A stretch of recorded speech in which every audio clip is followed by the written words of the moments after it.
Hello. I know there's a lot of people that are worried about Dad, so I thought it would just be easier to do a one time big video and explain everything. And then if you want to listen to it again and again, because I'm sure I'm fun to listen to, you can listen to it. And then certainly when you have any questions, you can call me. But it just seemed easier to do this. So I am sitting outside in the beautiful sun. Just got done talking to Dad. He's doing okay. Let's start with what brought him into the hospital, which was the low hemoglobin, low white count, and low platelets. And so I talked to Deb, the nurse practitioner from the Illinois Cancer Center that did his bone marrow biopsy. She's been wonderful. The actual pathology report isn't in, but there's a flow cytometry report that's kind of like a quick report that's done by a machine. And those results did come back what she had thought, which is the myelodysplastic syndrome, or MDS, the acronym for it. And so she did call pathology to talk with the pathologist, although his results where he stains the cells and looks at them isn't back yet. But he was able to kind of give a quick idea. Because if you Google it, it's going to ask you how many blasts there are, what they found. So he said the flow cytometry said 12% blasts, but the pathologist thinks that's a little high. Maybe it's closer to 10% blasts. So at 20% blasts is where they would consider this a leukemia. So right now it's a form of MDS with about 10% blasts. There's another name for it. It's refractory anemia, something something. So it's READ or RAED, and that's 1 or 2. And she wasn't able to. She says it depends on how many blasts there are, whether it's 1 or 2. But the treatment is a shot that he would get for 7 days on, 28 days off. He can have that done in Galesburg at the Illinois Cancer Center with Dr. Liu, who she said is an expert in MDS and would be a great resource for us.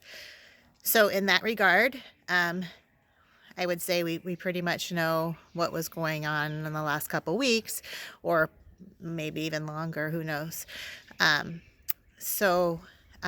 However, unfortunately, last night he apparently spiked a fever of 100.3, and also had a decrease in his oxygen saturation to like 86%. And so they put him on some oxygen, like two liters in his nose.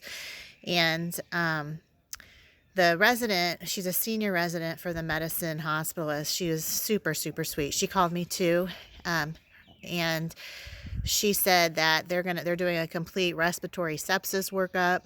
So that would mean a chest x-ray, blood cultures, urine cultures, sputum cultures, to try to figure out what organism was going to be causing the infection that was causing his temperature. So of course the problem is his white count is so very, very low that he's very susceptible to whatever, anything, I guess. So his chest x-ray came back. It did show pneumonia in both of the lungs, so bilateral pneumonia. And so they are treating him with vancomycin and cefetin for that until they know what it is, what organism it is that's causing that. And they swabbed him for pretty much everything, including COVID, but they are about 98% sure it's not COVID. St. Francis has only a couple cases, and with Galesburg not having very many either, it's likely some other normal type of pneumonia. So they said all those tests go out. The first ones are likely to come back in 24 hours, but more likely 48 to 72. So over the weekend, we probably won't know much of anything else. So what I can tell you, or in summary, is right now, really, he's got a cough. So if you call him, he does start coughing quite a bit. And he's pretty tired. I don't know if texting probably makes him tired too. So I'm not really sure if we can figure out the best way to communicate, or if we all want to kind of come up with a schedule. so we don't, like, maybe we can all join in a call or something so he doesn't have to talk as much. But I just got off the phone with him and explained everything to him the best I could. And he's just said he asked me to talk to everybody. He was tired and didn't really have the energy to explain everything, or I'm not even sure that he completely understands everything.